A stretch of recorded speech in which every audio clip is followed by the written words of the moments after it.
Continuing on with our drone series, today we are building a sub 250 gram quadcopter of doom, this time on Hak5.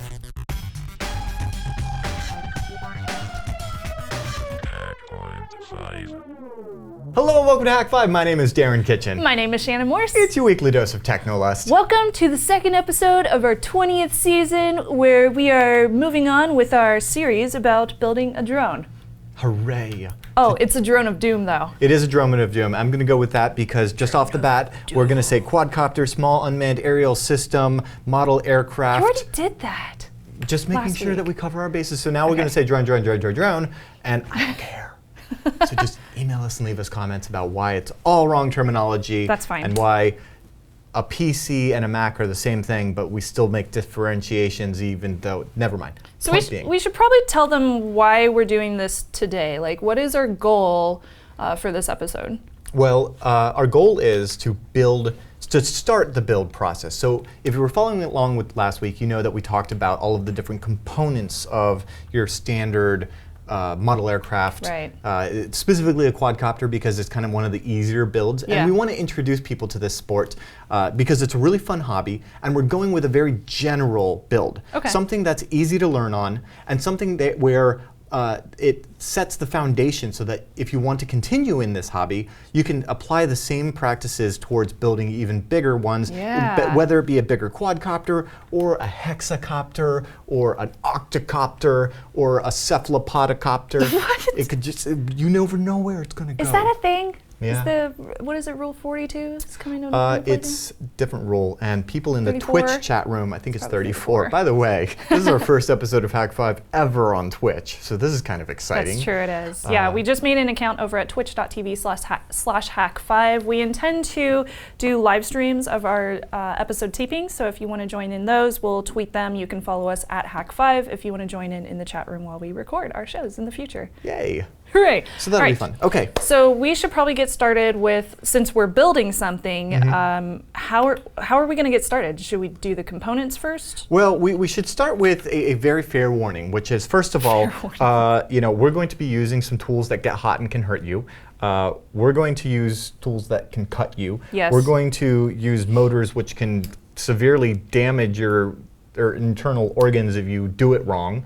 So just like use common sense. Also, this kind of goes along the same lines, is if you get into this, the components that we're using here today, and we're going to have a full list in the description on YouTube and the show notes at hak5.org, are about $150, but this is a huge, but this is a fair warning because in later episodes we're going to get into the controls and the ground stations and all of the other items that you'll need, the peripherals. That'll cost more additionally. That will cost more additionally. Okay.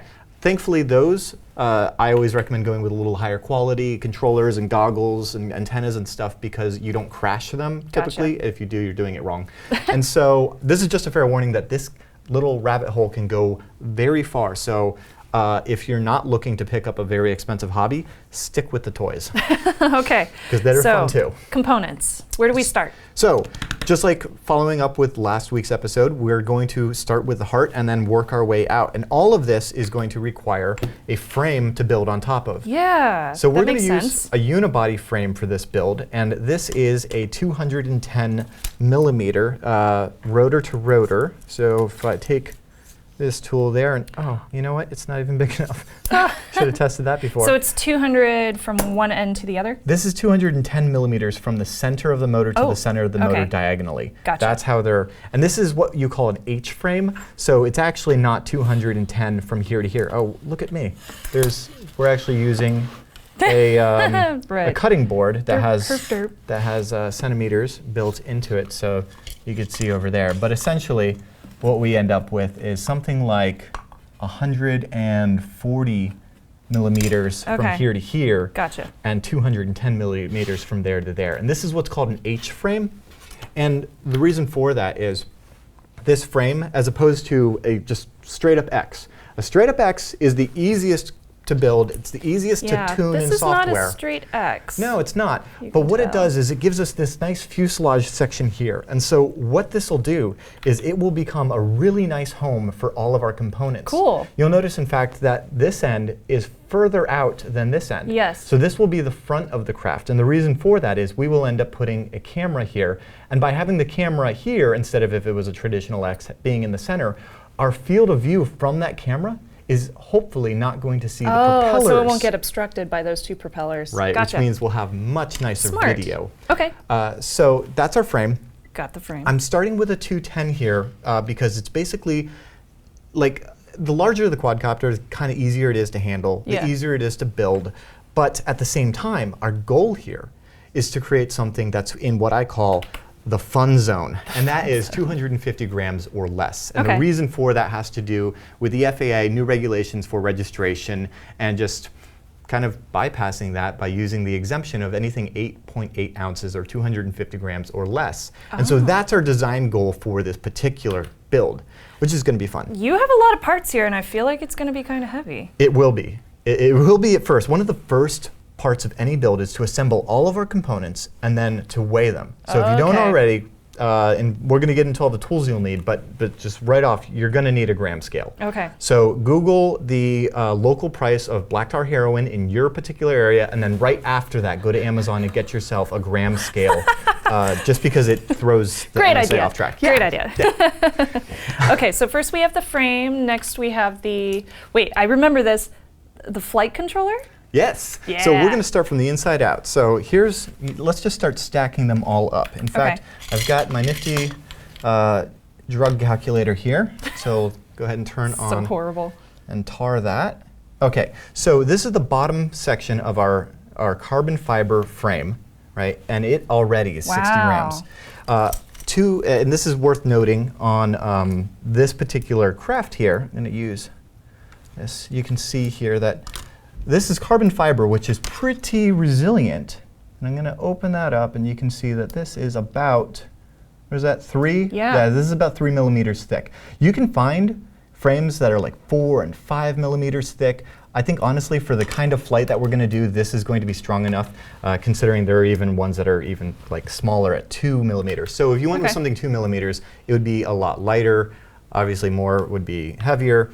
And the 210 millimeter size frame that we're using is about the smallest that we can practically use with very common and inexpensive parts. Once we start getting a little smaller, things get a little bit pricier because they're very specialized. Yeah, so that makes sense. It used to be, a few years ago, that the 250 class was the hotness. And as we see changes, as we see like more and more innovation, and especially as we see these fun regulations, it turns out that smaller and smaller is becoming the norm.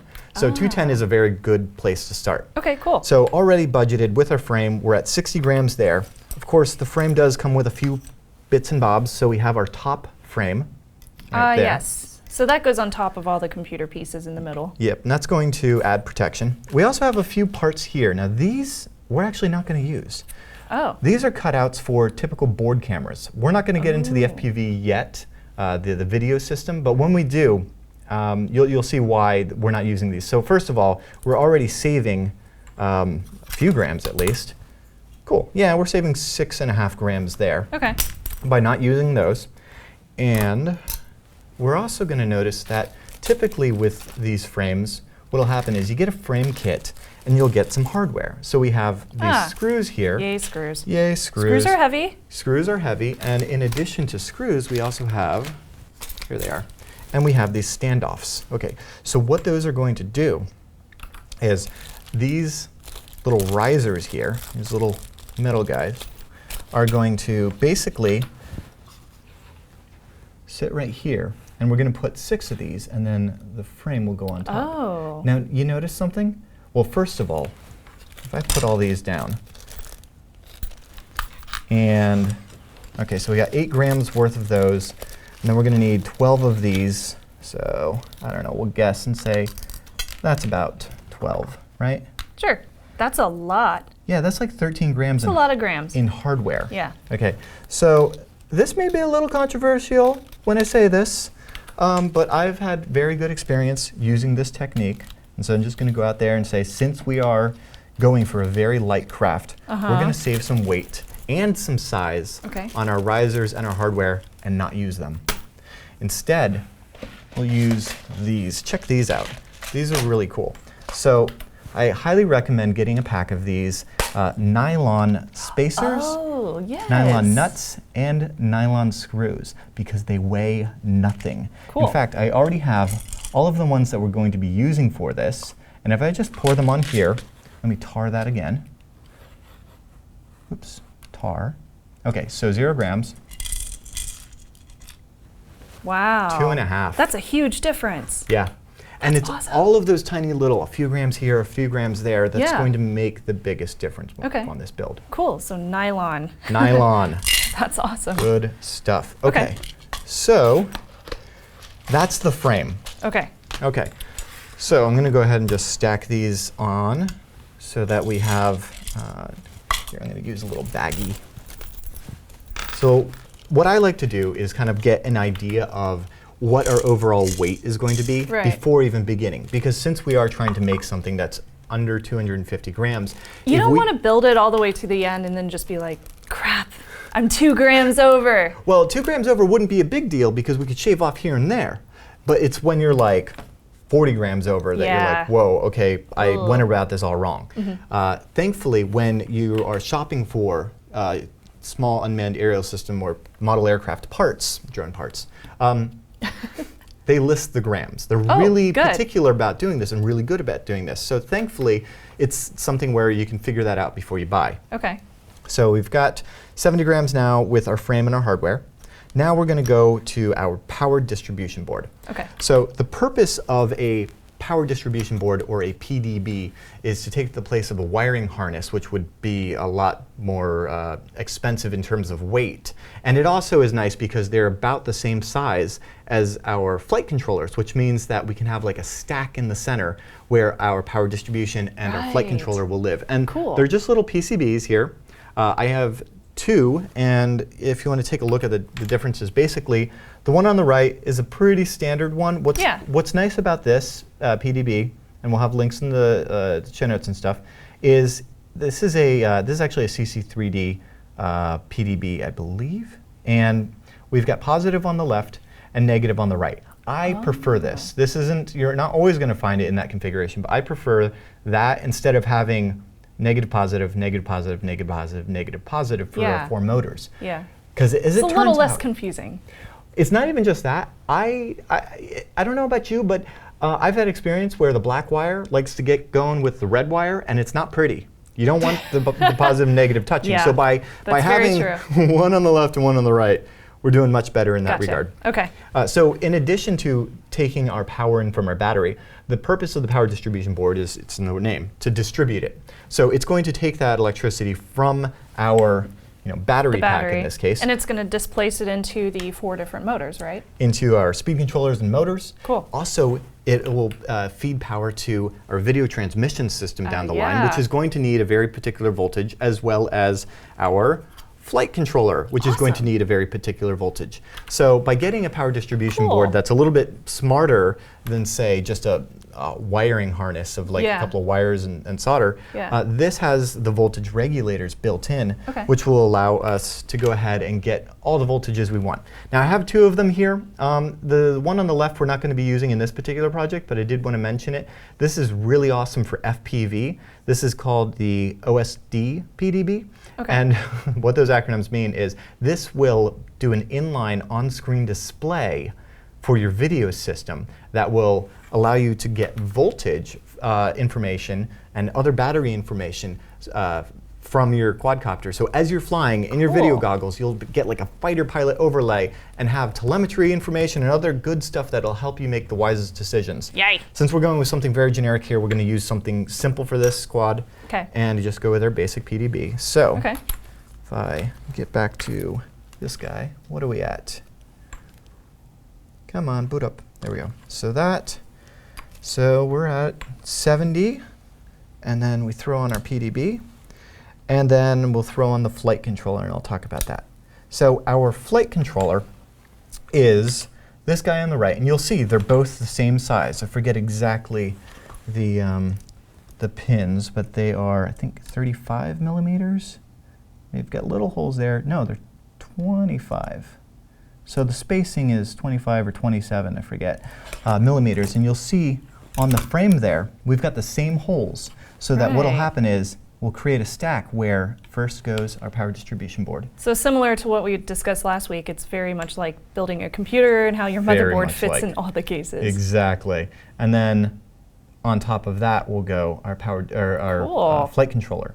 And so this has the accelerometers, the gyroscopes, all of that stuff. This particular board is a, I almost said CC3D. No, it's a, there's so many of these. We could do an entire show on the various different types. This is an open hardware, open software design that runs many different softwares. We're going to get into all of the different software stuff in a later episode, because that'll take up an entire thing. But suffice it to say, this has all of the control mechanisms that we need: accelerometers, gyroscopes, barometers, things of that nature for it to make intelligent decisions. We're going to put very awesome software on here, and it's going to make use of this open hardware. This is called a NAS32 board. NAS! Not to be confused with NASA, which is a proprietary board. Gotcha. Okay. Yes. So that's that, and actually you can tell what direction this needs to be facing on our quadcopter because of that little arrow right there. Oh, yes, the arrow. So since we've already determined that this is the longer side on our quadcopter, it will basically sit like that. It will have these nylon spacers, giving these guys a little breathing room, because again, we don't want them. Does the bottom one have arrows too? The bottom one does not, and it doesn't matter. Oh, because it's not. It doesn't have any. It doesn't have much smarts. Really, it's just taking the voltage in from our battery and then giving it out to our. Just for power. It's just giving the power out. Okay. Yes. So there we go. So those are those two, and we're going to give them the nylon spacers so they don't touch each other and short each other out. Right. All right. But they are touching each other right now. Yes. The next components are, we have a couple of things that come with our NAS32 flight controller, and there's many different. Yes. Yep. These little guys. I use them all the time for my Arduino and Raspberry Pi builds. Yep. Well, the nice thing about this particular board is you can configure it in so many different ways. Cool. We're going to be using a very generic setup for the majority of these things, just to get you in the air and comfortable with this stuff. But we're going to have to solder together some risers. If you want, if that's not your jam, if you want to do as little soldering as possible, you can find them with the pin headers already soldered on. And if you want to save some weight even further, we could just solder the speed controllers directly to the board and bypass the headers completely. We're not going to do that. We may loop back around and do that later if we need to save the more weight. Okay. And we're going to be using the 90-degree connectors here. So that's going to basically, we have the option of either going 90 degrees with these or completely vertical with those. And the way that those will sit is right there. So this NAS32 board, this is something that you can pick up from various different vendors because it's an open hardware design. So I'm not endorsing any particular one, but we'll have links to some good sources in the description. And so that's going to go pretty much like that. I like to kind of get a dry fit of all of this stuff before we start putting it together, not only to get the weight, but also to get an idea of the placement of these things. Okay. Okay, so those, and the rest of this we're not using. This we will not be using because we are using a satellite receiver. So that brings us to the receiver. Our flight controller needs to be able to get input from us, the user. And it does that from the awesome controller that like Doc Brown wears to drive a DeLorean. Of course. And we're going to use that to speak to one of these three receiver boards. Okay. So what these do is they accept those signals from our transmitter. I have a few different versions here. This is one from Orange, and it's a satellite receiver. And then I have a Lemon RX satellite receiver. Lemon. Okay. This differs a little bit from your more traditional builds where we use a much bigger receiver that has a different PWM or PPM output from all of these different leads. And while that's nice because it's really easy to tell, like, oh, here's my aileron, and here's my elevator, and here's my throttle, this is going to save weight because we're using a satellite receiver. Okay. So we're gonna actually just tie this satellite receiver directly into the flight controller. Okay. And then the software in there is going to take care of the rest. So it's acting as the main receiver, and this is what would be typically as a additional receiver to a much larger unit. Gotcha. And it would be used for diversity. So you might have this like on one of the landing legs pointed vertically, while your other one would be over here like horizontally, just so that you have diversity, and it would choose the best signal from the both. That's cool. Since this is going to be a medium proximity quadcopter, we're not worried about long range right now. Okay. The satellite receivers are going to be fine, and either a Lemon RX or an Orange are going to suit us well. And these speak the DSM2 protocol. Okay. We're going to get more into this, that when we get into the remotes and the software. Oh, weird. They just heat shrunk it. Yeah, and actually, that's so funny. Here, take a look at that. So. Actually, that'd be even better. So what we're looking at is, these are both receivers. Now obviously this orange here, it doesn't have diversity, it's just one antenna, whereas this lemon here, we get two antennas. It's nice to get a little diversity there. But they essentially do the same thing, and they're also very different in weight. So you'll notice, if I pull the cable off here, these both take the same cable. 2.4 grams.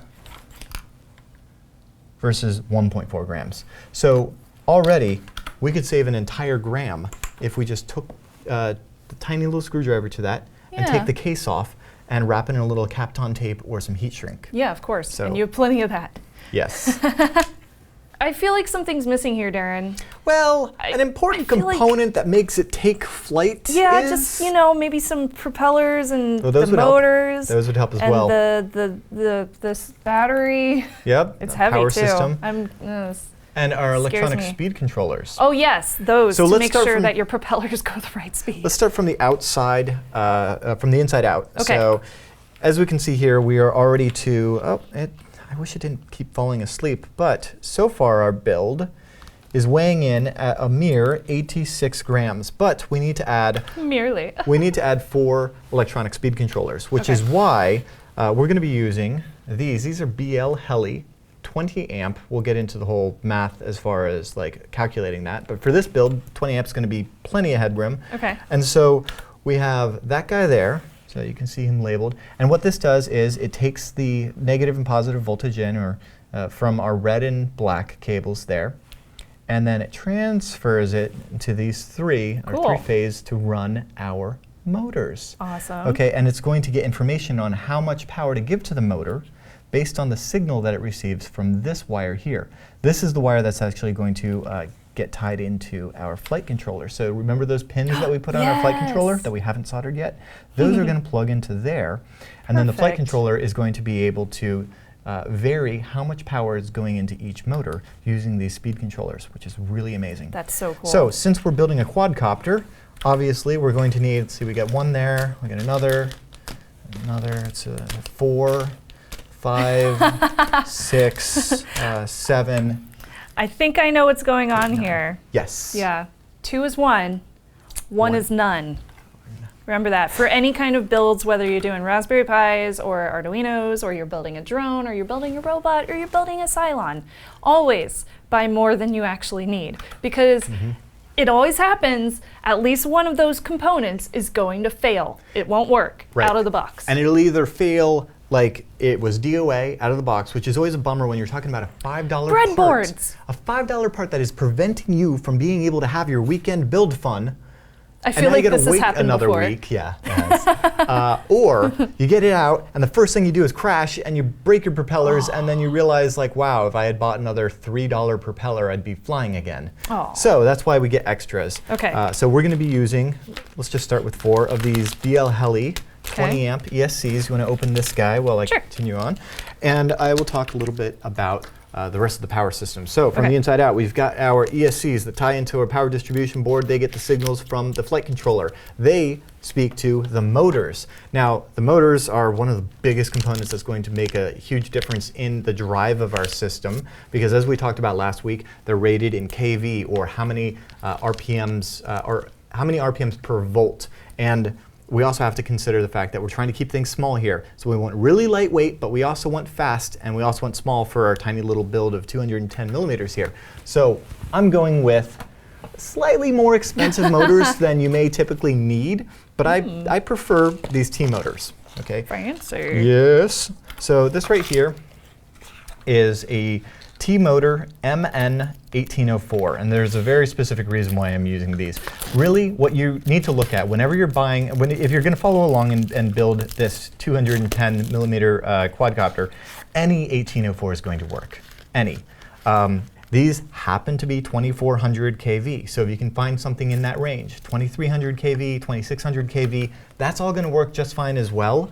I have had okay experience with Sunski, with Cobra, with Lumineer. I am assuming those are all brand names. Those are brand names. Okay. I'm going with the T-Motors for this system for one very specific reason. So check this out. This kind of brings up the funkiness that we're doing here with our 210. And that is, if you look at this motor, how are we going to get the propeller on there? Well, typically on a motor you have like a bell up here, or actually this is the bell, but you'll have like a top piece that you screw on the propeller. And actually you're provided those with this kit. So as you can see in the box, in addition to all your little screws, you get, here's a short cap, and here is, I get some scissors going on.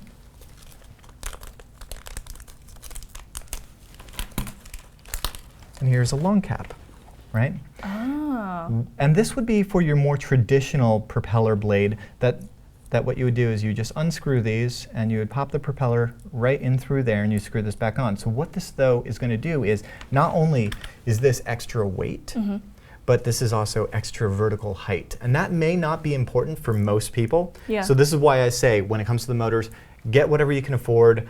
You'd have to try really hard to get something that's going to explode on you. But do get at least 6 for a quadcopter. Okay. The reason that we're doing that is because of this case. And this is my personal thing, but this 210 frame works perfectly inside of this. This is a Pelican case 1075. I don't know if they make them anymore. They're made for like iPads or netbook computers. But I like to keep everything all together. So what will happen is this will fit perfectly inside of here. So if I were to take all the batteries out, it would actually lock into place. It's a really, it's almost like it was made to be. And so because of that, I want to also save as much space vertically as humanly possible. Right, that makes sense. A lot of builds will have, like these giant top plates that are so far above, and it's not actually necessary. There'll be so much unused space in the center.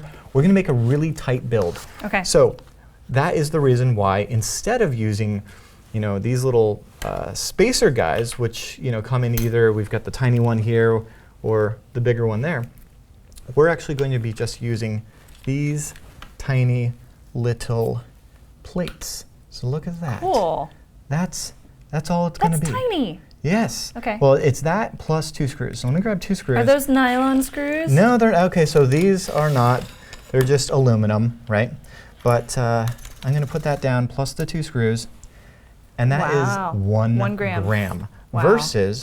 Versus, we would need at the very least 2. Whoops. We would need at least 2 of these, but preferably 4, plus that. Oh, dang. That's a big difference. Yeah, 5 grams. So we just saved, what, 4, 8, 16, 30. We just saved 32 grams. That's a lot. Okay. So that's the nice thing about our power system is every time in a quadcopter we save a little bit, we save it times 4. That's great. That's huge. Cool. So the little caveat with doing it this way is because we're not using a traditional system where you either have like a nylon nut or you have these little bullet-shaped things that screw on the top. Right. We're not going to be able to use regular propellers that just have a single hole in the center that you tighten down, typically 5 millimeters diameter on the inside. So what kind of propellers are you using? We have to use more expensive special ones. Oh. I know. Aren't you fancy? Well, it's just well, thankfully, though, you can get less expensive alternatives to those, which I have here as well. So here are our nice special ones. They even come with like velvet pouches for them and everything. But these are carbon fiber 5030 Lumineer propellers here. Okay. They're carbon fiber. If you want to take a look at that, it's really beautiful. So I really like these propellers. And we talked about 50-30 before last week, or 5x3. Oh, It means yes. they're 5 inches long, like there, and they will do 3 inches when they rotate 360 degrees. So that'll Gotcha. provide a lot of thrust and it's very well matched with this Tiger motor here. And you'll see what happens there is you see those holes and those Yeah. cutouts? So that slips on. So that's going to line up with those holes, isn't it? Yeah, it does. Now Awesome. you'll notice it kind of shifts around. And So you that's- need to screw it in. Yes. So these 2 little screws right there will screw into that and hold that on. Okay. Now it makes it a little Not tougher. It makes it harder to replace the screws or the propeller. So if we Right. crash and we break a propeller, we're going to have to replace 2 little screws and that little washer guy, Yeah. and then replace the prop. But the difference is, since we have to use carbon fiber props, the chances of us breaking the props are a lot less because they're a lot Right. more resilient than your typical nylon or ABS or plastic ones. And it also, like, while here I am touting these amazing and expensive carbon fiber props, I do want to point out that you can totally find alternatives. These right here are some no-name that are essentially the same thing. You can Oh, take okay. a look. You know, I'm fairly certain both of these are going to fly. Yeah. What's the biggest difference? Well, I don't know. Let's see. Let's tar this again. And here's the expensive Luminaire, 1.2 grams. And here's the no-name, Oh, wow. 2.1 grams. So obviously, So almost 1 gram Mhm. extra. Okay. so that's, you know, you pay a little bit more for the higher quality stuff, for the lighter stuff. Yeah. And because we're trying to eke in at under 250 grams, I'm taking every avenue to shave off a gram here and there. Okay, that makes sense. It may be that we'll get to the end here and we'll come in at like 210 grams and we'll be like, wow, dude, we have like you could hella have saved so much headroom. money. So there's that. So that covers our propellers, which, as you can see, we have lots of. Okay. Our motors and our electronic speed controllers. Okay, cool. So this is a good place for us to take a quick break, because when we get back, we're going to be getting into all of the little bits and bobs that you're going to need, including sonic screwdrivers. Oh no, this one isn't Oh, sonic. I left mine at home. Dang it, this is just a regular screwdriver. Anyway, we're going to get into the tools that you're going to need right after this quick break. When you get that great idea, you're going to need yourself a great domain. And if you're like Shannon and I, you'll love using domain.com because there's nothing simpler. They have an intuitive domain discovery system and an easy checkout process that'll get your website up and online in no time. And they've been supporting Hak5 for years now, so you can show your support back by using their coupon code just for us. It's HAK5 or Hak5. Drop that in at checkout to save yourself an extra 15% off, or shoot them a tweet at domain.com and say, hey, thanks for supporting Hak5. When you think domain names, think domain.com. Okay, so we are back and we have put everything on the scale and figured out the measurements. And I believe it's still under 250 grams. Very exciting. One of the things that I always like to do is to take all of the components we're going to use in a build and weigh them before we start so we can kind of see the before and after. So I'll switch over there. Oh. You can see what I'm going to do here is the cup is 13.6 grams. I'm going to hit tar. Great, now I'm going to take that out Sweet. and pop this guy on, Okay. and we'll see what the total is. And it comes out to 239.2 Ooh, wow. grams, actually slightly more when we throw on just those 4 grams of hardware. And there we go. Okay. So we're under 250. Now this is everything that you Wow. need to fly. It's your battery, it's the whole flight control system. You're missing a camera. We're going to do an entire episode on the FPV system, and it's only going to weigh, I guess, around 15, 20 grams. That's over 250. It will be if we don't pare this down, and we will. And there will be lots of little ways okay. along the way, Okay. because there's no reason for us to have cables this long when they only need to be that Oh, long. that's a good point. Okay, awesome. Yes. So it's always just fun to see the before and after, but it's also important Gotcha. to see, like, if we'd thrown this on here and it had said something like 480 grams, Yeah. there's no way you're going to get that down to 250. Just, it's not happening. So give up, light yourself on fire, or just don't commit to trying to make that under 250 grams. 'Cause Okay, it's just not cool. gonna happen. So I'm really ready to build. I'm All gonna right, me freaking too. put all this stuff I'm together. excited. Let's go ahead and Show kind me of- how to do this, Obi-Wan. Yes, so what's going to happen is next week we are going to focus on the flight controller, setting up the the software for it and actually, getting all of that configured, and that's going to go in with the receiver as well, getting our controller going. So really what we need to focus on right now is just setting up our power system. So let's go ahead and start with that.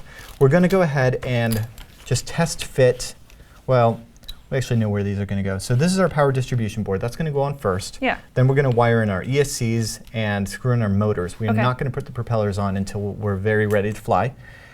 So let's go ahead and start with that. Okay. Now, we should probably mention real quick, you're going to need a few tools to get this done. Ah, yes, the tools, like Darren. What? Yeah, so as the resident tools on the podcast, I should point you to a few that you will need. So you'll need some wire cutters. Those are mine. Those are Shannon's. You'll also need some little grabbies. I think that's what they're called. Grabby. You're going to need various tiny Phillips head and flathead screwdrivers. Okay. You will need some hex drivers. And so these are hex drivers that are, this one is a T2, and this is a T1.5. You typically need a 1.5, 2, 2.5, and 3, and that will get you going just fine. Some scissors.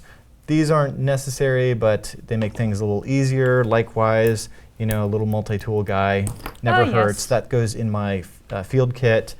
This just makes it easier Some for soldering, tweezers. grabbing some tweezers. There we go. A X-Acto knife, or just, your favorite Kershaw. Pocket knife. That was my mic. And a mic. So play with knives. Zip and then build ties, I quadcopters. see we have some zip ties here. I am crazy about zip ties. Well, they're lightweight, that's for sure. Yes, they are. Okay. And so let's see. Otherwise, the bigger stuff includes multimeter. We're mainly using this to do continuity checks to make sure that our positive and negative Did you get aren't your battery? getting excited. The hot glue, which we'll be using next week. Of course. A heat gun, or your mom's hairdryer, or a lighter for the heat shrink. And then finally, our favorite soldering iron. We're using a Hak5 because it's epic. But Don't forget your fan. And a fan, as you guys are of the show. The fan will suck up it will help exhaust the fumes from the soldering iron, and it goes through a nice carbon filter, and it helps us not get the cancer. Are you using the Rosen core solder? I am using Super Solder, the best flux in core. Flux in core. Okay, yeah. So yes, then you are. Yes, I am. And then of course, And a it's 60. second set of hands. Those are always helpful. Cool. All right, so with the tools out of the way, let's just go ahead and focus now on the buildy build, right? Okay. And the first thing is, let's go ahead and put our standoffs in and get that power distribution board just kind of test fitted. So I'm trying to use as few components as possible. These are in fact going to be the risers for our top plate. And you'll notice that this is not very tall. No, it's In not. fact, if I use a micrometer here, you'll see that it's only 15 millimeters. Oh, okay. Now that is as opposed to the hardware that came with this, which I have now discarded. That was 20-something, wasn't it? Actually, here they are. No, 20 in fact is the landing gear it comes with. Oh, wow. These are Those look like they're closer to 40-something. 35. Oh, okay. So we're making it, less than half the height that it would be. And Wow. I know this is going to be a tight fit. This is actually my first time going all the way down to 15 millimeters. My Now last he build tells was me. 20. It's just going to make it more Well, interesting. size doesn't matter. Yes, but with quadcopters, we want it to be very portable so we can take them everywhere and stay under 250 grams. So I'm just going to point that out. If this fails, we'll switch over to 20 millimeters. Okay. Likewise, we're going to see here we have these nylon standoffs, which are going to thread through the bottom. And I'm only using 2 because I want to save weight, but maybe you should use 4. But then again, I'm that guy that builds a computer and doesn't even use all the screws for the case. So that's going to go in just like that. And then our power distribution board will sit on top, and it will just thread all the way to, well, not all the way to the bottom. This brings up an important point. So carbon fiber is an amazing material, but it can be conductive. Typically they coat this stuff but and we could actually break out the multimeter and see. But we're just not going to trust it by default. So what we'll need to do is create a little gap between the carbon fiber frame and our power distribution board. Now, are you going to do that with washers or something? I'm actually going to use just these tiny little nuts. Okay. Because they're only like what? You're going to use 2 them as millimeters? washers? I'm going to use them as washers. Gotcha. So why don't you just go ahead and thread these guys down. Sure. Well, I got the rest of that going. It's a super fun job. Yes, it is. Thank you. And here's the other one. So we've test fit our power distribution board component, and as you can see, it's looking mighty nice here. We have it set up with 2 nylon screws, and we're just using a couple of nuts as the spacers. So you can see how that kind of looks right there. And it's not a whole lot of space in between, but it's going to be enough. And these 2, I'm hoping, will provide enough space so that when we put our flight controller on, it'll just sit in there just like that. And hopefully that will be enough. Otherwise, we'll cross that bridge when we get to it. Okay. So I'm only using 2 nylon screws in this regard. And that's because I'm not planning to use this to do a whole bunch of like proximity-based racing. I'm not expecting to hit trees with this. So if you're new to this, use more screws. Okay. And I should also mention that you don't have to follow my crazy, like trying to make it super low profile. Like you can use the spacers that come with it. It'll make your build easier. And actually these nylon standoffs that we're going to be using in place of our aluminum ones, and the nylon screws we'll be using in place of our aluminum ones, while they are much lighter, they're obviously not as sturdy. Oh, so what will happen though is when we hit a tree at 60 miles an hour, because this happens. 60, jeez. Yeah. What will happen is, where is that top plate? It is just going to come, it's going to be like that, and the impact is going to be crazy. The top plate will just come flying off. Oh. These will just break right off. That's actually one of the nice things about nylon screws. Yeah. Is they'll just break, and since they're so inexpensive, you just replace the nylon screws. You just carry a bunch of them in your go bag when you go flying, and it makes reassembly pretty easy. Okay. If you're looking for something more robust, it's going to add more weight, but go ahead and use aluminum. I've got friends that swear by titanium screws as well. Really? Wow. But I do like the ability to take that inertia and like distribute it. And since we won't be putting any vital components on the top plate, I believe. We'll see how the build goes. It'll be easy to fix it. Yeah, it'll be easy to fix, so it's not going to break wires and stuff. And it won't cost as much. Yeah, exactly. Okay, cool. So that's that, but I thought I'd throw it out there because we'll get some comments on it.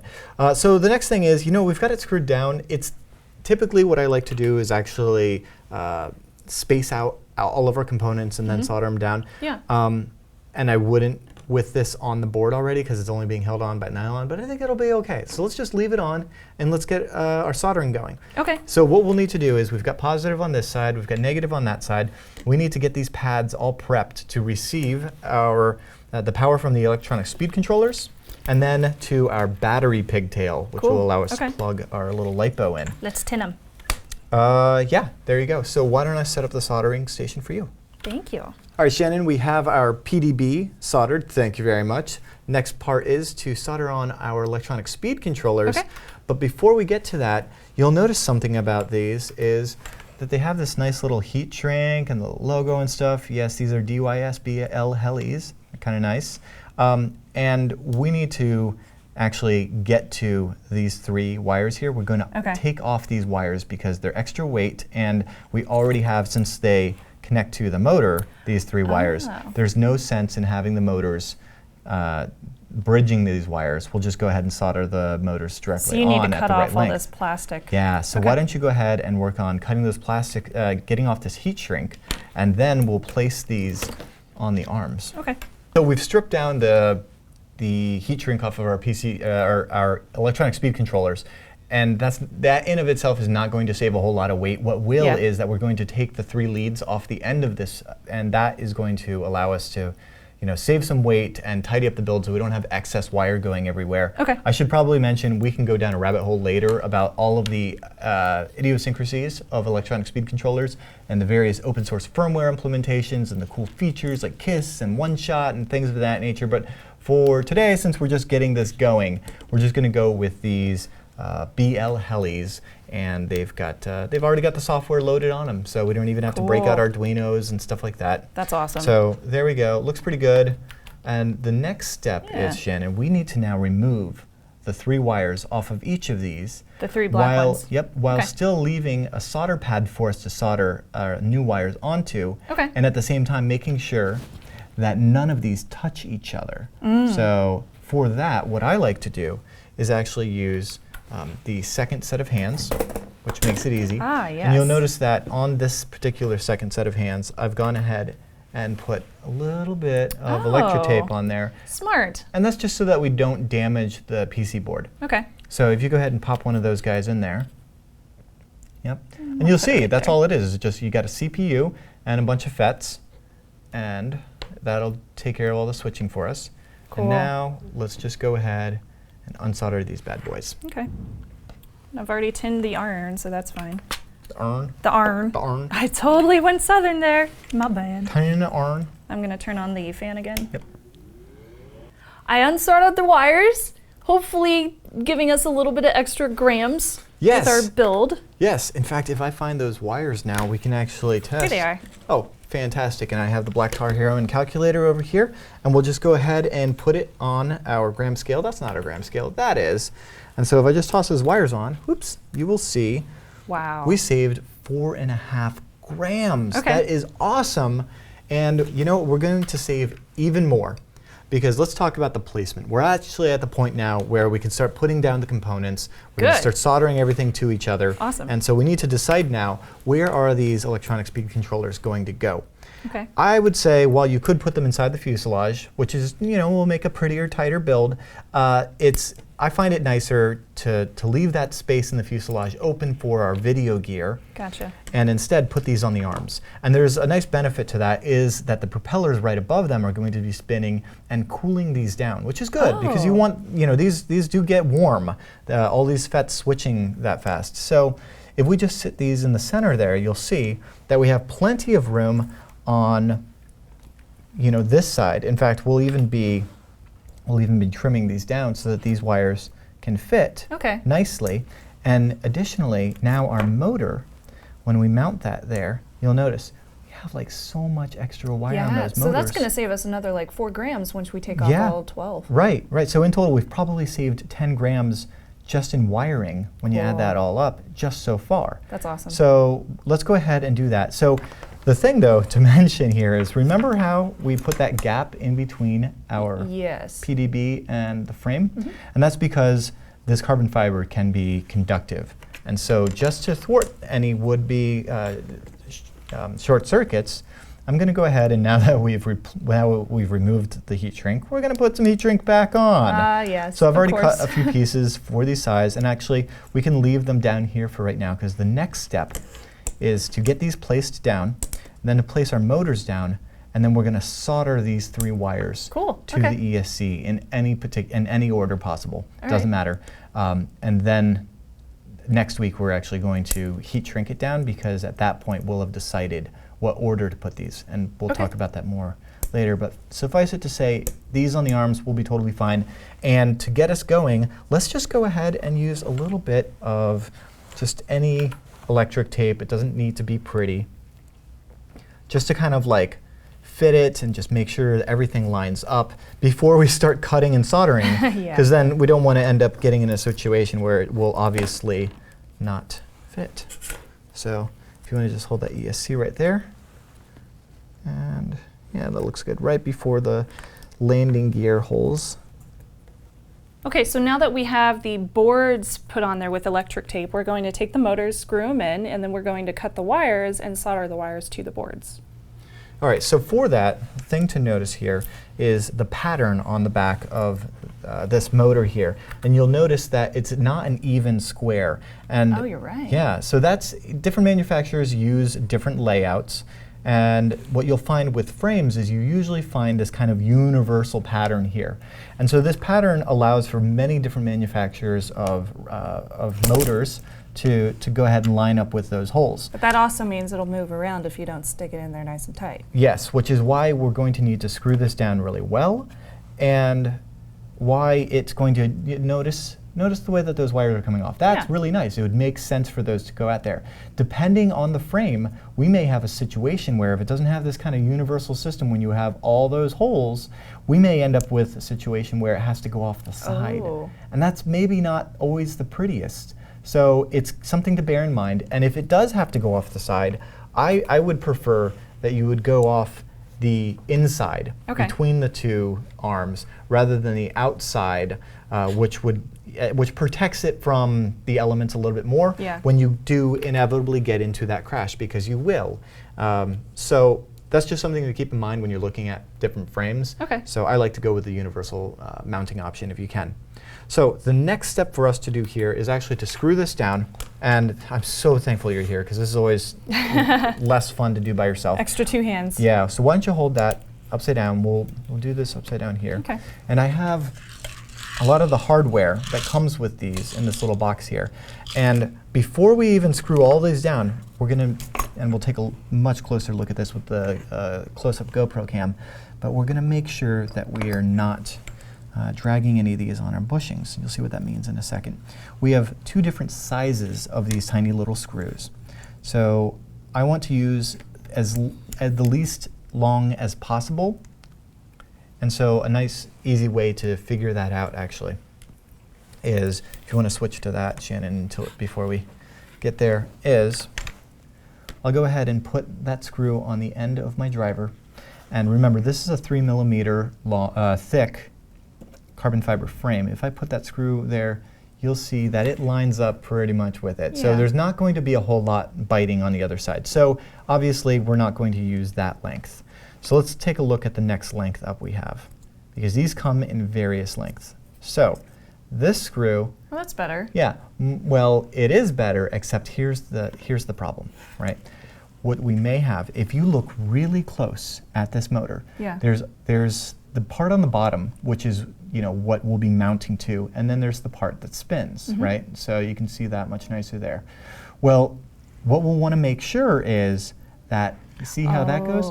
That we do not get any of this screw into the part that spins, because if you look deep inside there, you see those copper coils? The last thing we want to happen is for one of these to touch the copper coils as it spins, because you know what's going to happen? It's going to short out, and you're not going to be flying very far.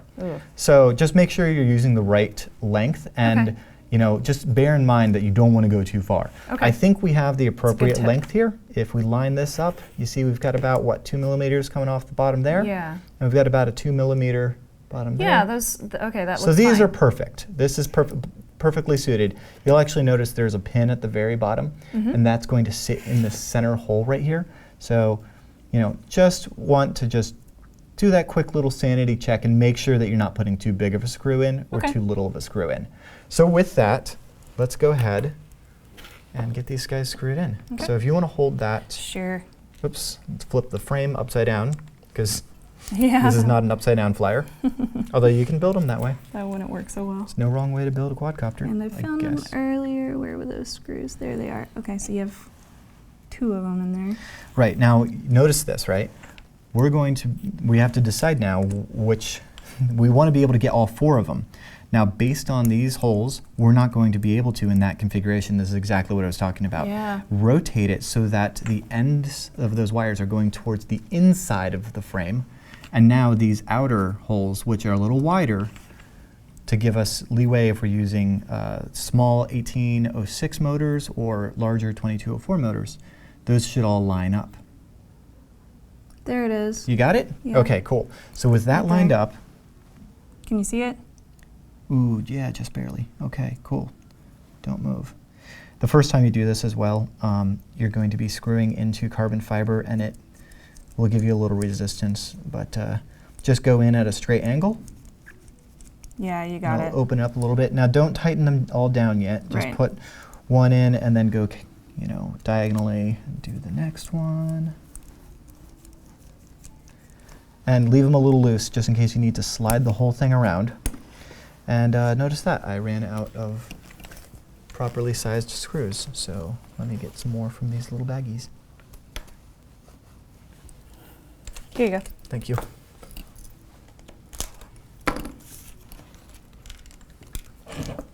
So as you end up getting a ton of screws with these different components, and what will happen is they give you kind of like just a bunch depending on your frame and configuration. And it's similar to like building a computer. You end up with so many extra parts.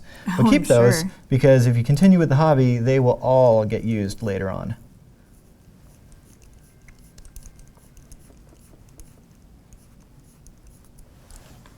So you'll find that you have a drawer full of M2 and M3 screws. Everything is metric in this hobby except for the propellers. So that's not too tight. Okay. Cool. Now spin that over, and what we want to do is just visually inspect that we're not touching that edge. And I think we're good. If I rotate this around, I don't feel any... You don't feel any tension? Okay. No. Although this is exactly what I had mentioned, is it would not line up perfectly on this particular frame for it to come out this side. And that's okay. We're going to the inside, and now we'll just have to kind of pull these in like that. So that's why we didn't cut first. Okay, so let's go ahead and mount the rest of these. Alrighty. And then we'll get to cutting and soldering. And again, we're going towards the inside with the wire. Yes. Okay. Okay, so that's done. Now that we have all the motors screwed in, we can cut the wires and solder them onto the boards. There we go. That'll do it. Cool. And then, you know, as long as we have it in this configuration, let's just go ahead and do a sanity check as well and make sure that we have enough length between our ESCs and the power distribution board to be able to get the negatives to the negatives and the positives to the positives. Okay. So it's easiest to just kind of pull all this out and just check them one by one.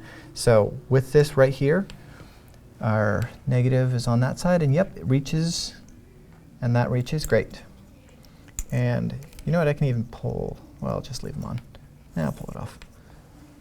Then we have our negative here, reaches, our positive reaches, okay. And so the same should be true for the back. Yeah, they'll just be backwards. Okay, great. So at this point, yeah, let's go ahead and trim these down so that we don't have all of this excess wire, just so that it can go the ½ inch over to its speed controller. And we do want a little bit of slack. Not a whole lot, but just a little bit of slack, because if we need to, we may have to cross two of these wires later on if they're not spinning in the right direction. We'll get more into that next week as we do the flight controller. Okay. So yeah, let's go ahead and solder them down. Okay, cool. This is a nice thing about the wires that you find on the T-motors, and one of the reasons why I like them. I snip that off, and just using a fingernail, boom. What? Pulled it right off, and now I'm ready to tin that wire. Oh my gosh. Yeah, it's that was that awesome. easy. So this way you don't have to get a bunch of strippers. That was so cool. All right, cool. With our quadcopter taped down, let's go ahead and solder on our motors to the electronic speed controllers. To do that, I'm just using a little pair of tweezers here, which makes it easier to kind of manipulate those little wires. And apologies for the fan. We need it on for the solder. Yeah, sorry about the audio. But it's just safer to have the fan, yep. So get a little dab of solder on your iron. And we've pre-tinned all of these wires, so I'm just gonna go ahead and whoop, and we're good. I'm gonna do that for the next guy. Beautiful. Thank you. Stunning work. Gorgeous. Thank you. I'm working it. Yeah, you are. You're working it almost as much as I work it with my Pantene Pro V Beyonce fan. That's not as pretty as I would like it to be. I'm not gonna lie. I really wish that I was able to get these wires coming out straight. I'm gonna do as best as I can with a little bit of electric tape. And you may be wondering why there's so much excess, and that is because we may have to swap some of these later. And it's also always easier to shorten these than it is lengthen it. If I'm unhappy with it, we can always move the ESC back a little, since we haven't actually taped the ESC to the frame properly. Okay. But with that, I'm just gonna go ahead and continue. Da-na-na-na-na. We've put tape on the thing now.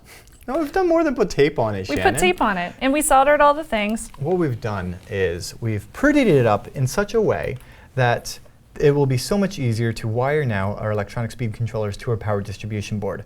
Now, this red tape is still just temporary, and that is just holding down our ESC for the moment, as well as the heat shrink that is going over it. We're not going to heat shrink it down so it goes yet, because we may have to swap those later.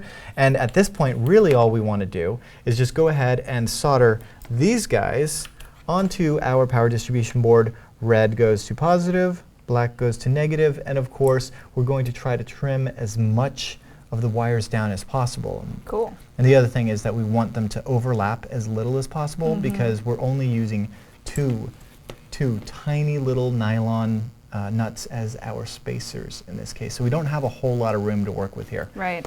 All right, so let's get to it. The other technique that's important to mention here is that rather than going from the outside with our motor, with our ESC wires, we're going to go from the inside. You're going inside, okay. Right, and what that does is it means that there's less chance of a wire getting snagged by a branch and pulled out like that, which would be no good.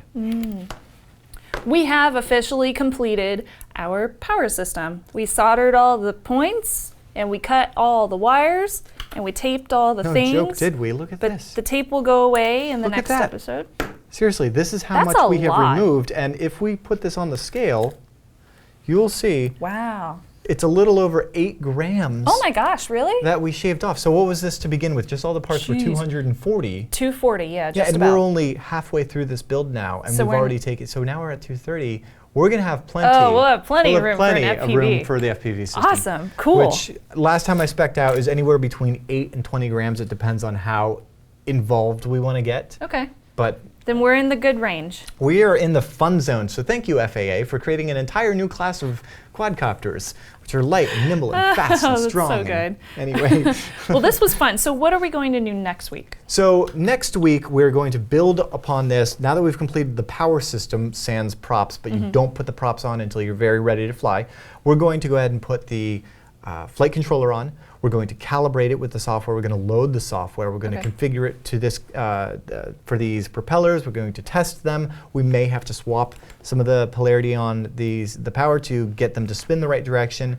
We will wire in the receiver and then bind it to our controller and test and make sure that works and go through all of the steps that, I mean, and these are the things that like I had to learn. Right? And it's like there's little nuggets of information, all these different forums, and it's kind of a pain. So it'll be nice to just kind of distill it into one little episode that you can just refer to and say, like, oh, that's how you get it airborne. So that will be next week, and at that point we'll have enough to just put the top frame on. You know, sans FPV gear. We'll do that a separate episode on that completely. But at that point, then we'll be ready to fly. Yes. I'm excited about that. This is so cool. And of course, I think that wraps up this episode. But before we go, sorry. Yeah, reminder, always send us your questions, concerns. If you like the drone segments or if you don't like them, send all of those questions over to feedback@hak5.org, especially if you have component specific questions or things about the build itself. You can always send them to Darren. Yes. He's well, the genius. You know, I hope that the show notes help you guys. And like I said, you know, I'm using more expensive Tiger Motor 1806s. You can get away with just any 1806, but you know the cheaper ones will be a little heavier. So that's part of the reason why I've gone with the more expensive stuff. But if you don't care about being under 250 grams, if you're okay with registering with a government agency, that's totally cool. Do that. I mean, you had to get a driver's license and a ham ticket anyway, so soon enough, you know, it's like, hey, Uncle Sam, can I go to the bathroom and fill out some forms? Sorry, I'm going to So moving on, pen test with Hak5, that is another thing that's happening here with the Hak5 team and you guys. So you can always join us with our next pen test with Hak5. You can sign up over at pentestwithhak5.com, and that is where you can learn about the dates, which are March 11th through 13th, the location, and specific information regarding our next pen test. It's very different from other cybersecurity pen testing classes. We actually physically take you out like into a real world scenario, like we walk you there into a remote location. We throw you in the back of the truck with a potato sack over your head. We just kind of toss you into the wilderness with a map and a compass. Yeah, that's exactly what happens. It's similar to that, except not quite. But it's a very immersive information sec training session that's like story driven. I don't want to give any of it away, but it is like nothing else. We have so much fun. But you know what? If you can't make it there, That's fine. If you're interested in getting involved in some of the projects that we're going to be teaching about the USB rubber ducky, the Wi-Fi pineapple, the land turtle, there are communities around this. You can find the gear over at our very own hakshop.com. Grab yourself those and see the community that we have all been fostering for quite a while to make very uplifting, and it's easier and easier to use as ever. As Sebastian and I just finished off the WiFiPineapple.com, the new site there. Yeah, I love We're the launching, site. well, It looks they're great. available now. You can get the Wi-Fi Pineapple Nano, the Wi-Fi Pineapple Tetra, but there's just, anyway, it's a great time to get into that stuff. So thank you for supporting us directly through that. If you can make it out to the Bay Area for it, we would love to see you. There may be a few seats available by the time this airs. Yeah. So. And lastly, we also want to remind you, don't forget to check out hak5.org. Of course, that's like the main target website where you can find all of the different things that we do. And youtube.com/hak5. Thumbs up or thumbs down this video. Let us know how much you liked it. Let us know how much you didn't like it. And check out our other shows too. And thank you for supporting those shows on Patreon as well. Definitely. We really appreciate it, and it keeps us going. So everything helps, and we really appreciate that people are watching our shows and enjoying them. And of course, if you're not, that's cool too. Yeah, it's been over 10 years, so it's been because of you guys that we're here doing this, and you guys are killing it on Tech Thing, and ThreatWire's doing so great, and I'm so happy with all of this. It's just, I'm grateful for you guys being here to join us along the ride. And you know what? When you're at youtube.com/hak5, scroll to the very bottom, you'll find some vloggy vlogs from us, and you'll hear from Shannon why, in fact, you should get some Uber Micro. Oh, yes. Yeah. Don't forget your Uber Micro. I have molasses factories and hidden graffiti on mine right now. I don't know why. But anyway, thank you so much for the support in that regard. Oh, I'm going console style here in a minute, but we got to wrap up the show. So, bring it on. Anyway, with that, thank you so much. Really appreciate you guys tuning in. More discussion down below, because with this topic is going to be full of opinions. We haven't even barely touched the surface of so many cool things, like the different firmware you can load on your ESCs. There's a lot to this. It's a rabbit hole, I told you. All right, I'm Shannon Morse. I'm Darren Kitchen. Trust your technolist. All right, speed. Whoa. Beyonce fan. I'm not saying it was aliens, but it was aliens. You know what? We're never doing a cold open without that. It's just on-off keying. Come on. Just saying, I like fried chicken. All right, I will be... Ready?